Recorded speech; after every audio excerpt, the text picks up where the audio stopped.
Heading लिखिए deviation without dispersion.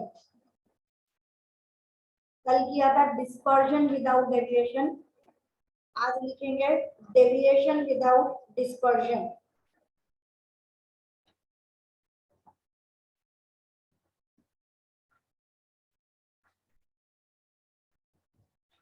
इसका मतलब आज भी हमारे पास में दो प्रिज्म है, इन्वर्टेड अपन ने लिए हैं। डेविएशन विदाउट डिस्पर्जन का मतलब रास्ता तो बदला लेकिन डिस्पर्जन नहीं हुआ, यानी स्प्लिटिंग ऑफ व्हाइट लाइट अकर नहीं हुई, उसे हम लोग बोलेंगे डेविएशन विदाउट डिस्पर्जन। हम लोगों ने यहाँ पर किया व्हाइट लाइट अंदर एंटर हुई, दो अपन ने कलर ले लिए, एक रेड और एक वायलेट। उसके बाद में वापस यहाँ पे जब गए तो ये वाला रेड और ये वाला वायलेट कंबाइन होके यहाँ से वापस बाहर की तरफ निकले। क्या पता चलेगा, रास्ता तो बदला, डेविएशन तो हुआ लेकिन डिस्पर्जन नहीं।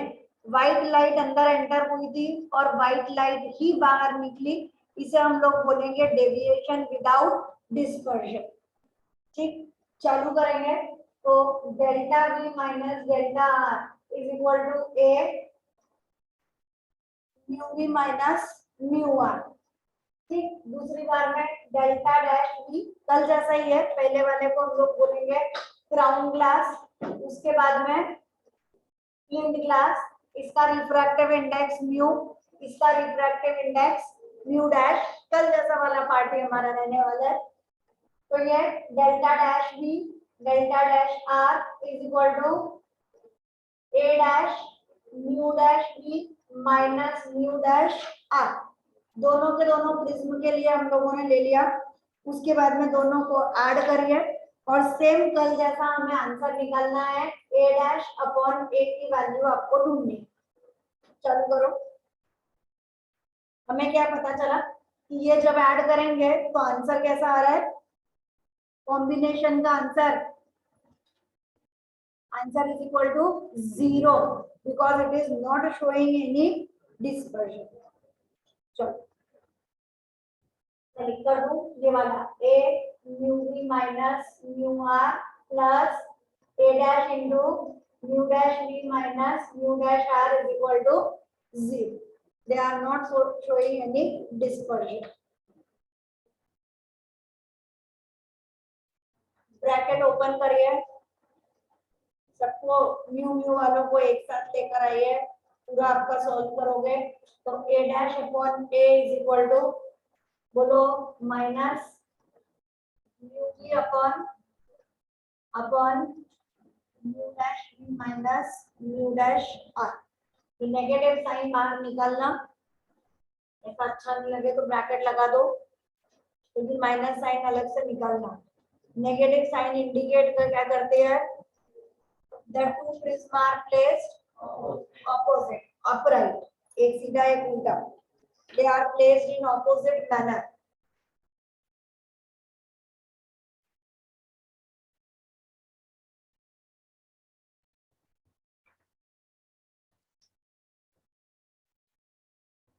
चलो नेक्स्ट अब थोड़ा सा थ्योरी पार्ट, डेरिवेशन का काम अभी यहाँ पर रोकते हैं।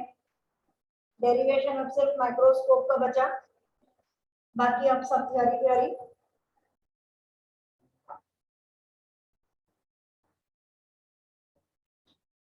हम लोग बात करेंगे स्कैटरिंग ऑफ लाइट की।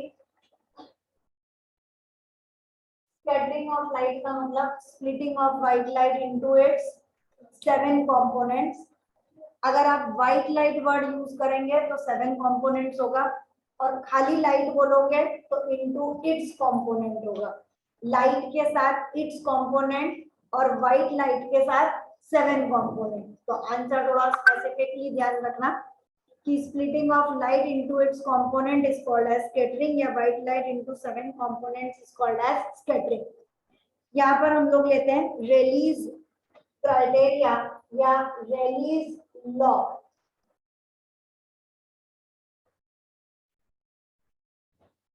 जितना आपको लिखना हो, जो आपको पता है वो छोड़ते जाइए, जो आपको नहीं पता वो लिखते जाइए। Rayleigh's law. According to this law, amount of scattering is inversely proportional to fourth power of wavelength.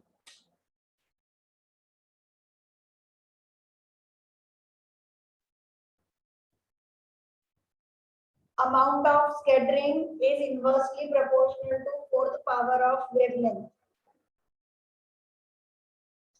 पहले भी बताया है कि lambda v is less than lambda r. Violet की वेवलेंथ कम होती है इसलिए वायलेट की स्कैटरिंग ज्यादा होगी. तो violet light scatters the most and red light scatters the least. इसमें कुछ छोटे छोटे से क्वेश्चन बनते हैं कि स्काई का कलर ब्लू क्यों होता है? Because the blue colour scatters the most. तो स्कैटरिंग बहुत ज्यादा हो गई, it covers the sky and so sky appears blue. ठीक. उसके बाद में क्वेश्चन होता है कि सनसेट और सनराइज के टाइम पे हमें स्काई जो है वो रेड कलर का नजर आता है. Why? Because at the time of sunset और sunrise the sun is present at the horizon.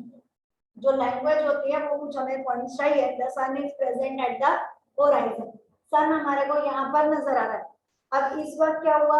Blue light जो है इट स्कैटर्स द मोस्ट. तो वो इतनी ज्यादा स्कैटर हो गई कि इट इज नॉट विजिबल. अब सन के आसपास हमें कौन सी लाइट नजर आ रही है? Red light. तो सन का डिस्टेंस हमारे से बहुत ज्यादा दूर हो जाता है. Sun is present at the horizon. Answer वही है कि scattering is most in violet colour.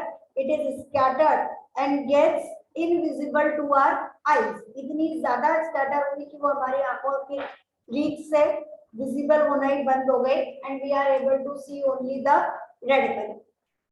ठीक. ये आपका दूसरा क्वेश्चन. तीसरा क्वेश्चन हमारे पास में होता है कि जो भी डेंजर के सिग्नल्स होते हैं वो डेंजर के सिग्नल्स हम लोग हमेशा रेड कलर के ही क्यों बनाते हैं? Why the danger signals are made up of red colour? Because red color scatters the least. Whenever light falls on it, the scattering occurs. मतलब जैसे रात को हम लोग जा रहे हैं, मोस्टली दिन में तो दिख ही जाता है. रात को जब व्हीकल की लाइट उस ऑब्जेक्ट के ऊपर पड़ेगी तो कोई और कलर होगा तो वो स्कैटर हो जाएगा. पता ही नहीं चलेगा कि कहाँ पर वो सिंबल बना है. नहीं समझ में आया ना? ये हमारे पास सिंबल है. ठीक है. इसको हमने पेंट कर रखा है. अब व्हीकल की लाइट इसके ऊपर पड़ी तो ये जो कलर है इसकी स्कैटरिंग होगी. अगर ये ब्लू कलर होगा तो क्या कर जाएगा? ये स्कैटर हो जाएगा. हमें स्पेसिफिकली इस जगह पर कोई साइन एकदम से नजर नहीं आएगा. वो स्कैटर हो गया, फैल जाएगा. और रेड कलर होगा तो इट स्कैटर्स द लीस्ट. जैसे ही इसके ऊपर लाइट फॉल होगी क्या होगा? ये एकदम से चमकेगा कि अरे यहाँ पे लाल कलर का निशान हमें नजर आ रहा. तो red colour scatters the least. So whenever light falls on it, it is easily visible. ठीक है. रात के टाइम पे हम लोग ज्यादा कंसीडर करते हैं, दिन में तो वो नजर आ ही रहा है, कोई बात नहीं. फाइन. उसके बाद में क्लाउड्स जो होते हैं they appear generally white.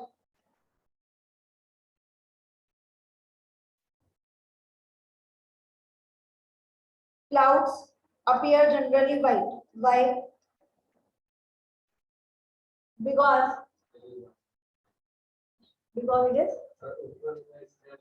वो बेटा अपन लोग जब स्काई के लिए बोलते हैं कि नून टाइम पे स्काई जो है वो व्हाइट कलर का क्यों दिखता है? क्योंकि उस वक्त सन जो है वो ओवरहेड पर प्रेजेंट है. वो आंसर है. यहाँ पे हमने बोला है क्लाउड व्हाइट क्यों नजर आते हैं?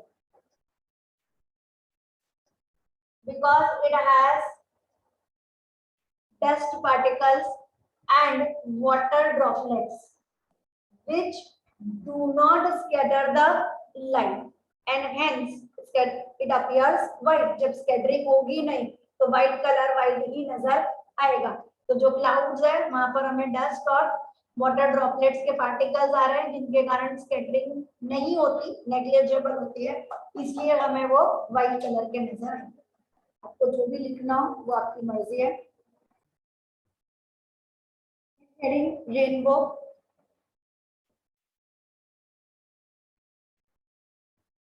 मोस्टली हमें पता है कि हाँ भाई रेनबो बढ़िया 7 कलर्स हमें नजर आ रहे हैं।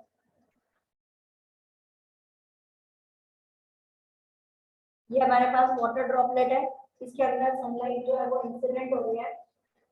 पहले इसने अपना रास्ता बदला, उसके बाद वापस अपना रास्ता बदला, और फिर यहाँ पर जो ऑब्जर्वर है उसे यहाँ पर नजर आए। कौन कौन सा प्रोसेस इसके अंदर अगर हुआ, तो पहले मीडियम चेंज होने के कारण जो पाथ बदला उसे हम बोलेंगे रिफ्रैक्शन।